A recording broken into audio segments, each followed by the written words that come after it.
can help you with that. I can entertain them. While we are working out the technology there, how are you tonight? From a scale from 1 to 10. Come on. Okay, it's January. It's a tough month. It's busy. It's pretty dark. So thank you for being here. You're heroes. Like, I would be home in bed by 9 p.m. tonight, but because you're here, I am here, and thank you for your time. So tonight I'm going to talk about a bit of my own journey in moving from practitioner to manager. I've been doing this work, designer, for around 10 years. I already thank you, Bella. I'm Valeria, I'm 10 years of experience in service design. I'm very boring. I studied service design. I started my career in service design. I'm still a service designer after 10 years. At the moment, I'm a service design director at IDEAN. I have to say something about IDEAN because it's an awesome place. We are a global design agency with more than 20 studios around the world. In London, we are around 90 people. A mix of designy, businessy, and techie. I'm not going to spend an awful amount of time about my employer, but I do love working there, and hopefully you'll get more interested about them. And I will also mention that we are hiring. So come and find me at the end, or just check our careers page. We are growing at the moment, and we are hiring all kinds of different backgrounds. We like people that are hybrids, so come and get me. So when I talk about going from practitioner to manager, I always have to say, a spoiler, first of all, there are going to be a lot of Gilmore Girls gifs. Sorry, I'm obsessed. And I'm getting to a point in my career where I can't put gifs that much anymore in my presentations, so I have to use moments like this to do that. And second thing is, how to find the balance between manager and practitioner. The reality is, I don't have an answer. To be honest, it's hard, it's difficult, and I don't have an answer, but it's really important to talk about this. I don't think we speak about becoming a manager in design enough. Lots of us become leads or managers just by chance, just because it happened. So it's important to talk about it. And yeah, in your career progression, you will have to constantly face this dilemma of hands-on, hands-off. You will reach a point after a few years in the business that you will have to lead and manage people, businesses, budgets, things. So it will just happen naturally that you will be asked to manage more. You will have to develop new skills that you probably didn't learn when you were studying design. New skills that are completely new path, new ways to grow. And even if when you will be, a UX manager or a design manager, it's going to be a daily dilemma. How I make sure that I'm still hands-on, that I still love the craft, that I still enjoy being a designer, and on the other side, how can I effectively manage people, money, time, etc. And I think there is because design is becoming more mature and more designers are entering the board or the C-level kind of position, we're going to need more and more UX managers and design managers. I'm not the only one saying it. There is a higher demand. This is something I saw on Twitter like 3 days ago. There is a growing demand, and it's not me saying, it's this Jared Spool, like a big guy in UX. So it's not just me saying that there is a higher demand, and this is a trend. So this will happen. Like you will find yourself to a point, and Emily Gilmore is saying, your boss or your company will say, hey, meet me up here, like where you have to lead people and lead budgets and lead business development, and you will have no clue how to get there. You will have no guidance. So yeah, tonight is a bit of my experience.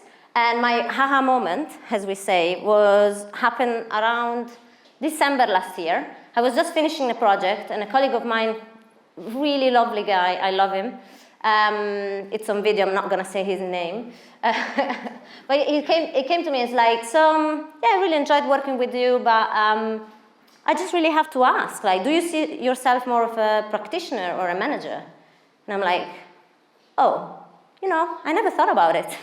I guess I'm progressing towards management, but there was this big elephant in the room in my career that I was not facing. So after this very naive question from my colleague, I just went to my boss and I said, well, do you think it's a good time for me to start looking at becoming more of a director, for example, or start looking at managing more people or managing time? So for me, it was a particular moment that I can spot in my career. It's not the same for everyone. And I have to say that, yeah, for me, I realized that I was ready, and I need to say something about my specific case. It was the right time for me in my career. I've been in design for 9 years, 8-9 years, did a lot of projects, like managed bigger, smaller teams. It was the right time for me to just step up and start looking at other things that were not just a practice. I was really lucky. I was very well supported by my development manager and by my talent team to actually progress in a very deliberate way. It just didn't just happen. For me, being a practitioner was not enough anymore. I was a bit bored of just delivering another project. Like just being on project, I felt it was not enough for me. And I somehow wanted, and this sounds so like douchey, I wanted to scale my impact. But basically, I felt like that just with my hands and with my practice, I couldn't do the kind of projects and the kind of changes that I wanted to do. And I felt like if I can shape how a team delivers work, if I can shape how my business, my company delivers works, I can actually have a bigger impact in my day-to-day job. So it sounds douchey, but it actually makes sense behind it. So I tried a few things, and what I want just to say that I say it every time I'm on stage. This is my experience, and I'm just also really aware that I'm very privileged. I do a job that I love. I've been supported by a great amount of people around me, an empowering environment that gave me the chance to step up. I received a lot of support and encouragement, and so I know I'm lucky, and I want to acknowledge that I had the privilege to be in this position. And lots of other women, I'm talking as a woman here, don't have the same chance.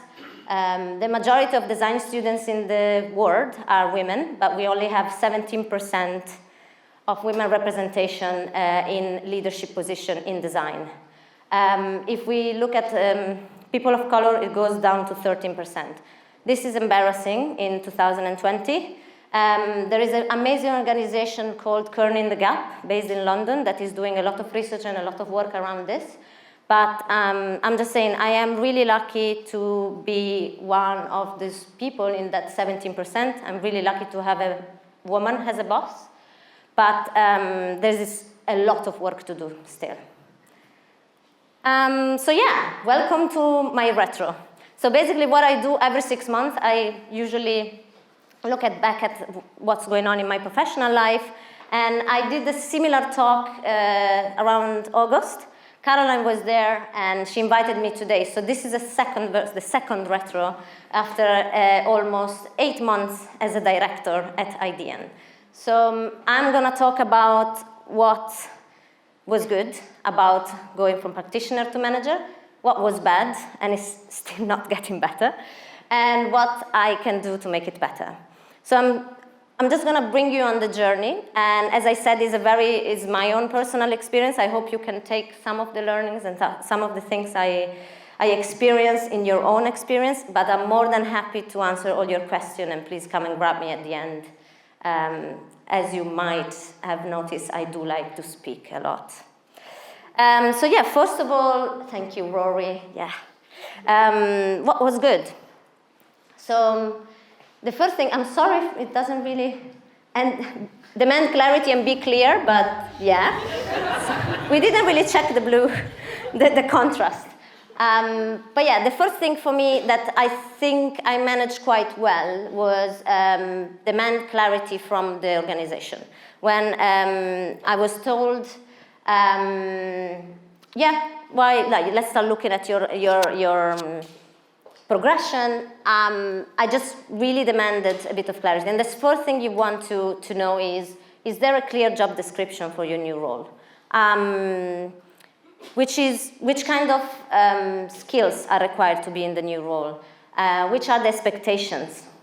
And that for me was really important because I basically transitioned from practitioner to manager in a moment where within IDEAM we probably didn't really have a clear description of the director, and for me that was really, really painful. So one thing that I did, and I think it worked really well, was to create my own job description. Sometimes lots of organizations, they have job description, but they don't necessarily represent the kind of behaviors you see around. So what I did, I basically spent a few evenings just looking around every design agency in London and see how a director job description was written. I cut and pasted different things, and then I went back to my manager saying, this is what I want to do. Does it make sense for IDEAM? Does it make sense for you? Can we work together in this? And being very clear about what I wanted made it easier for my manager to help me. And I think also being very transparent about my ambition really helped because she knew how to support me. The organization knew that I wanted to transition. They were there to support me. And so I didn't play the role like I just want a promotion. I never did that. I was more like, I just want to play another role. Help me out. How can I do that? And I was given the possibility to play with the role before actually getting the promotion. For 5 months, I was able to gradually take over different activities and different responsibilities. So I started attending resourcing meeting and then starting attending planning meeting. So little by little, day by day, I was able to add few things. And that was really great because by the time I was 5 months in, I was also able to identify what I liked, what I didn't like, what I wanted to change. And when the promotion arrived, I was quite already in the role, and I was managing it, was quite confident in it. So this worked really well, and I strongly advise you to demand clarity from the beginning. This is the second thing that I think I nailed, not because I was particularly smart. I had a manager that gave me this advice, and I will be forever thankful to Jess, that used to be my manager before. And it's about being deliberate. So which kind of manager do you want to be? It happens very often that you just go with the flow. You don't stop to think, and suddenly you're like, how do I manage people? How do I manage my time? So I took the time to really define who I wanted to be and how I wanted to be. To be honest, there are plenty of self-help quizzes online about what's your management style. I didn't do any, but it was just sitting down and like, which kind of leader do I want to be?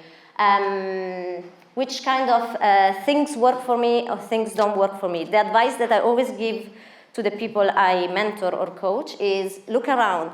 Who within your business, within your organization has the kind of behavior that you want to have? Copy from them. Try to understand from the people that work with you which kind of things can work for you or not. So for me it was really important to just sit down and think about which kind of leader do I want to be. There are a couple of values that I want to really embody in the work I do. So I'm a people person, I want to be available to everyone. So just taking the time to think about which kind of leader you want to be, it was really important for me.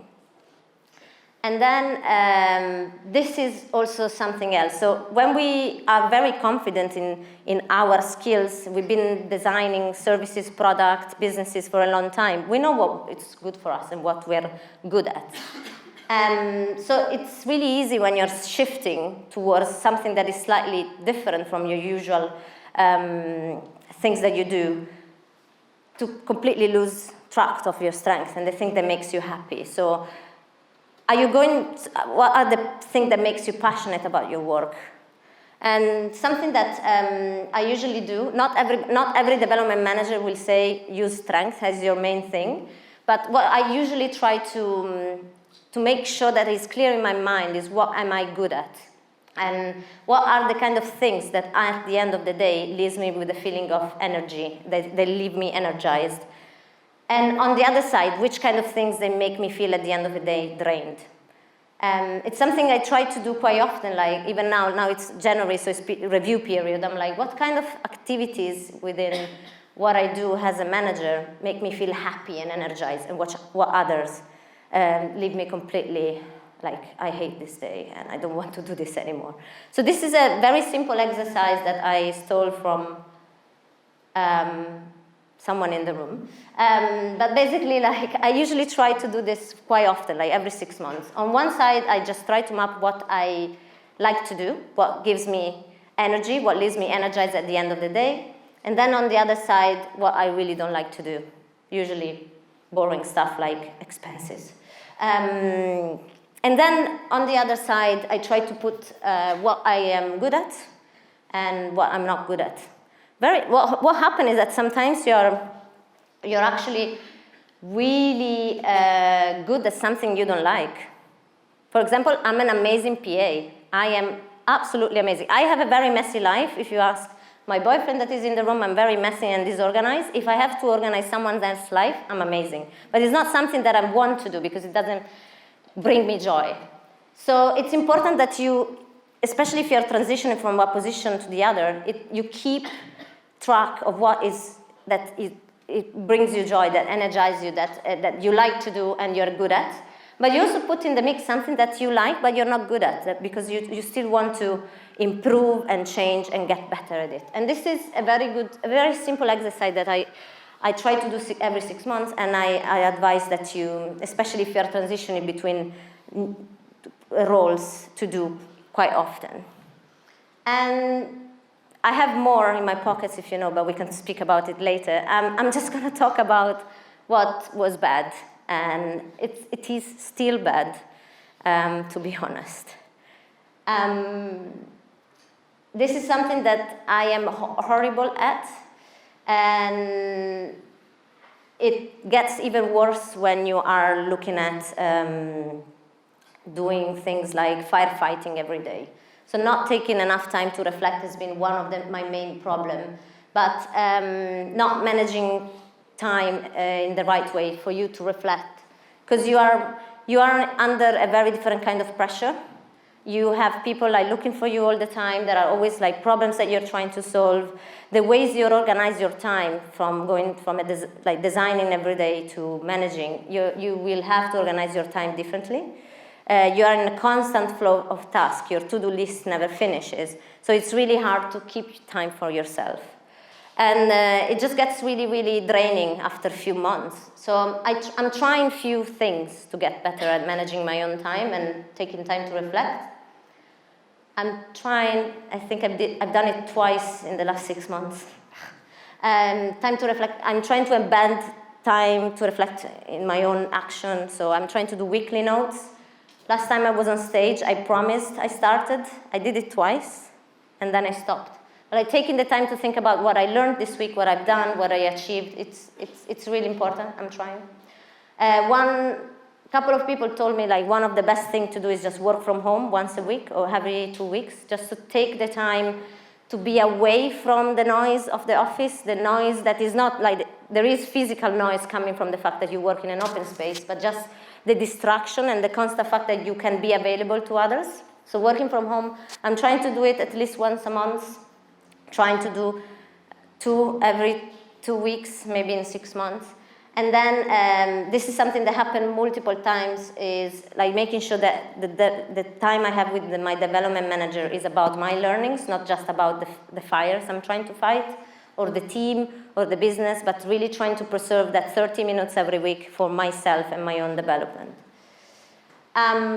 This has been my problem for all my life, and it still is, so don't say yes to everything. It's very easy when you are stepping into a new role that you're trying to please everyone.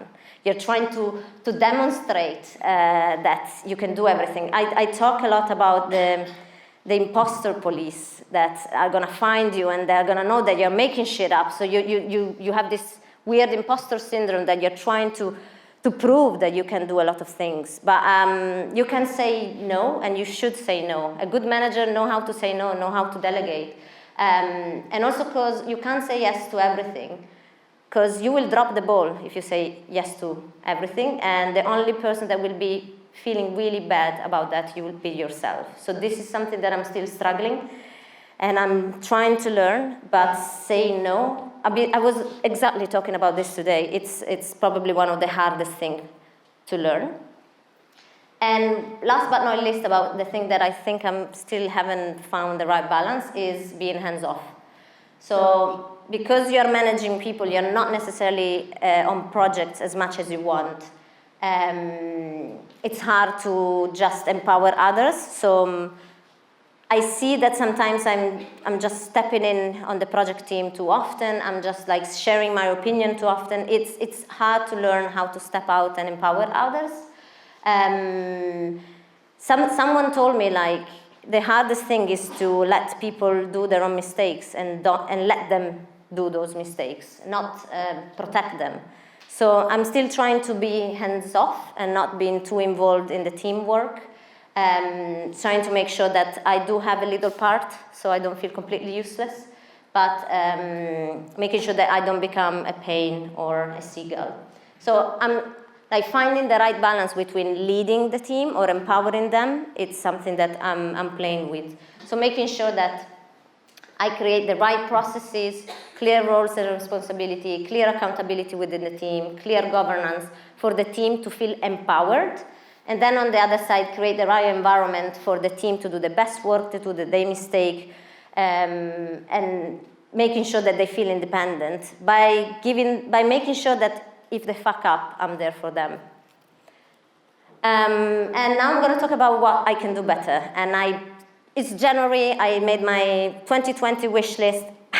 I believe I can do that. I think I'm still struggling with this, but as I said before, like the pace of work when you start managing people, money, timelines, pipeline, it's just very different from what you have on a project. So what I'm trying to do is to focus on 2-3 things every day. Trying to finish my to-do list for that day, trying to not put too much stuff on my plate for one day. And I start carving some quiet time in my diary. My secret, and I always say it on stage, so it's not a secret anymore. When I want to have lunch, for me is really important to take lunch break. I'm Italian, food is very big part of my life. So what I do is I put a lunch break in my calendar, but very often people just ignore it. So I just put personal appointment. Or if you want to make it even more embarrassing, I just put waxing. So then no one actually asks me, hey, can you please move your waxing appointment? No one will ever ask you. So you're actually going out for lunch with your friends, but no one is actually taking that quiet time away from your diary. It works. I can give you, if it doesn't work, I'll give you 10 pounds. This is something that is really bugging me. When you start being away from the craft and you start spending less time in front of your screen, in front of your writing board, you feel like you are losing connection with the craft, with design, with the stuff that you've done all your life. So I am very much more of a doer than a thinker. I think with my hand. So being away from the craft is really, really bugging me. So there are a few things that I'm trying to do. So I'm trying to carve a bit of time to work with the teams, to be involved in key workshop, key moments. That's giving me like the sense of I still know how to manage a room. So I did a workshop last Friday, and I realized, oh man, I haven't facilitated in the last 9 months. I'm rusty. That's scary. So I need to make sure to do that more often. I need to preserve thinking time, writing time, speaking time. What I'm trying to do is widen my breadth of experience, also like speaking different languages. I'm a boring service designer. I want to do a little bit more outside. Should I have a side hustle? I don't know. Should I have a 32 hours a day? But yeah, it's a great way to stay crafty, to keep like the connection with them. So I try, for example, to do at least one customer interview in a project. I just need to keep up to date. yeah, so there are great things on Twitter, for example, on how other people are doing things to stay closer to the craft. This is also another big thing that I'm trying to do. So when you design, like you deliver, you make something. When you manage, you don't make anything. You arrive at the end of the day that you're like, what have I done today? Like, I've been in meetings, I wrote emails. What else? Like, you completely lose the sense of satisfaction. You don't deliver anything tangible. So I'm trying to find the things that sparks joy in my day, and that give those little things are giving me the sense of satisfaction that I used to have perhaps when I was designing great customer journeys, and I don't do anymore. But this is one of the few things that are actually helping me keeping sane. For example, I really like people management, so I crafted all my little tools. Like, there are little things that you can do. So just to conclude, there was an extra one, but it's gone. But I'm going to say it. So this is just an overview of the thing I've done to remain sane. Bonus tip, just for today, 16th of January. It gets lonely when you start moving to management. You have less peers, less people that is going through your same experience. So it's really important to find your allies, your friends, the people that you can complain with, the people that you can banter with, the people that you can just have a bit of a brainstorming session. It's really important to keep you sane. When you are in a design team, it's easier. When you start managing people, you can't really bitch about your boss. So it's really important to find those people. Last but not least, yeah, that was it, sorry. Bonus tip again, playing the newbie card. I'm still playing it. I only been a director for 6 months. I don't know how to do this. It's fine, people will cut you some slack. Use it. And you can only use it for a certain amount of time, so use it well. There is an amazing book that I didn't put in the recommendation that is called The First 3 Months. And it's a book about CEOs that take over businesses and what they can achieve in the first 3 months. A couple of tips. Managing Humans is a very good book about like how actually managing like design or tech team is about people. And I just started looking at it, but it looks really good. I took some nuggets out of it. The Making of a Manager, it's another book that was very popular last year. It comes from a design director from Facebook, Julie Joe, that she realized she was moving to manager, and all the books were written by old white men. And she was like, I think they can be better. So she started writing Medium blogs about her own experience, and it turned into a book. And then Team Tempo is a very great resource from Nobel. Nobel is an organizational design consultancy, and they do quite interesting tools on how to manage team and people.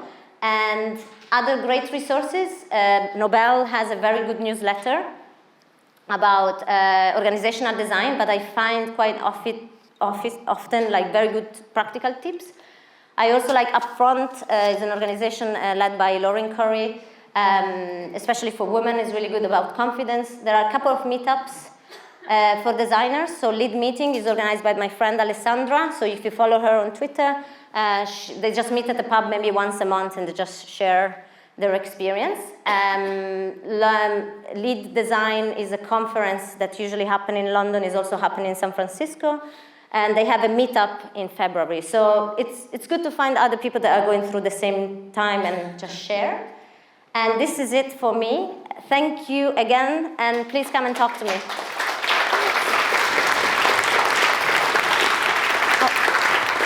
We have questions. Probably 2 or 3 questions? They say 2 or 3 questions. I'll get another mic. There is a mic coming. So on one of the slides you mentioned your goals to kind of scale impact, and then towards the end you mentioned you was kind of trying to figure out what satisfies you. So I'm just wondering, how did you find impact, and do you feel like that goal has been achieved, making the switch? So for me, is like shaping the way the company, for example, sell projects, or the kind of projects that we get. That's a very different impact that I can have instead of like being on a project, or defining how we progress people in the team. Like the kind of impact I have in my daily job is wider than just like designing a tiny interaction for my client. The kind of work we sell, the kind of things we talk about, like being able to shape that for me has been a way bigger impact than just being on projects. I was getting a bit frustrated to just being on project. I'm a people person. I'm a person that likes to talk and bring people together, creating communities, and like just being on project. I was like, oh no, I just want to do more like HR stuff actually. Yeah. That said, I did decide to be a designer, right, 10 years ago. So I still like the nitty-gritty things of like choosing the font, etc. So not having that kind of immediate reward that I have when I design something, it's still frustrating. Also because the impact that you see if you change the direction of a company, it will take 3 years to actually be visible. If I design something, it takes shorter. I mean, I'm a service designer. Nothing that I do gets actually implemented, but that's okay. We can talk about it later. You talked about finding allies.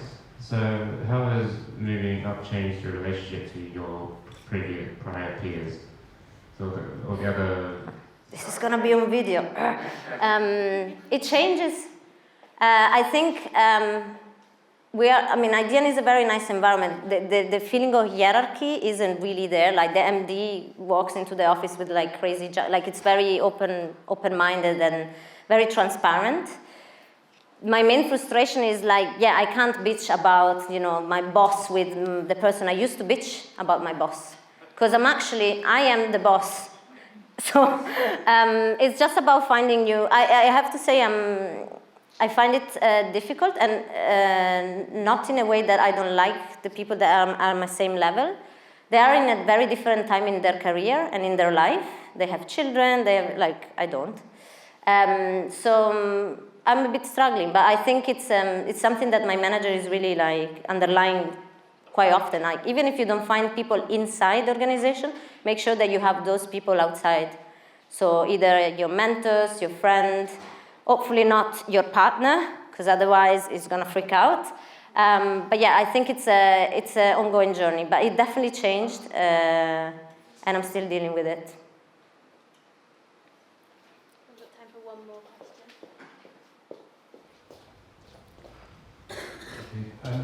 Is there anything that you are experiencing now, like on the other end of, like in your previous role, like you talked about pitching or whatever,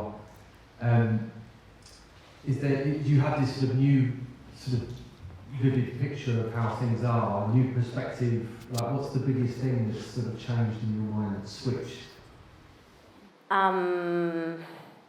It's a very good question, thank you.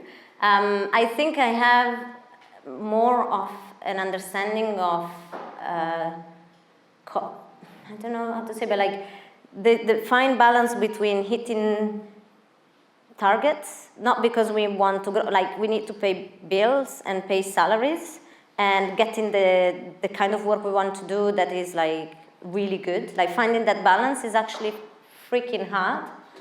And I think I always knew that, but now that I'm there with like feeling the pressure that like if we don't hit that target, we're not gonna be able to, I'm not saying paying salaries, but like we're not gonna be able to have, I mean, we're very privileged, right? We're not gonna be able to go to our pottery class. Like, sometimes it's also salaries. I don't know, it's just like, it's scary. And I almost feel like I lost that naivete that I used to have when I was on the other side, just not, that I didn't know that stuff. Yeah. Thank you so much.